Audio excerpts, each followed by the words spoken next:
গ্রাম থেকে শহর, সার্বজনীন স্বাস্থ্য সুরক্ষা নিশ্চিতের লক্ষ্যে বিএনপির ইশতেহারে স্বাস্থ্য খাতে ব্যাপক পরিবর্তনের প্রতিশ্রুতি দেওয়া হয়েছিল। প্রথম ১৮০ দিনে স্বাস্থ্য খাতকে ঢেলে সাজানো এবং চিকিৎসা সেবা সাধারণ মানুষের কাছে পৌঁছে দেওয়ার প্রতিশ্রুতিতে কতটা সফল সরকার?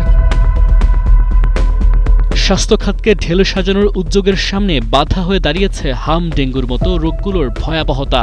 স্বাস্থ্য প্রতিষ্ঠানে জনবল ঘাটতি, হাসপাতালে অতিরিক্ত রোগীর চাপ, চিকিৎসা সরঞ্জাম ও ডায়াগনস্টিক সুবিধার অসম বণ্টন এবং টিকাদানে কিছু জনগোষ্ঠীর বাদ পড়ে যাওয়ার মতো সমস্যা এই সংকটকে তীব্র করেছে। ১৬ আগস্ট পর্যন্ত ৫ মাসে হাম ও হামের উপসর্গে প্রাণ হারিয়েছে ৯০৮ জন শিশু।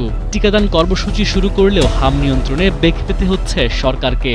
হামের প্রকোপের মধ্যে যুক্ত হয়েছে ডেঙ্গু।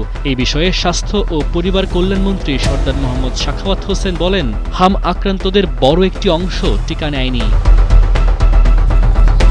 সরকারের নেওয়া স্বাস্থ্য উদ্যোগের মধ্যে রয়েছে বিনামূল্যে প্রাথমিক চিকিৎসা প্রদান করা, উপজেলা পর্যায়ে হাসপাতালগুলোকে ৫০ বা ১০১ শয্যায় উন্নীত করার পাশাপাশি ১ লাখ স্বাস্থ্যকর্মী নিয়োগের ব্যবস্থা। বিএনপির ইশতেহারে প্রতিশ্রুতি ছিল স্বাস্থ্য ব্যয় কমানো, প্রাথমিক স্বাস্থ্যসেবা শক্তিশালীকরণ, নতুন করে স্বাস্থ্যকর্মী নিয়োগ, জেলা উপজেলা পর্যায়ে চিকিৎসা অবকাঠামো উন্নয়ন এবং প্রযুক্তি নির্ভর স্বাস্থ্য ব্যবস্থা গড়ে তোলা।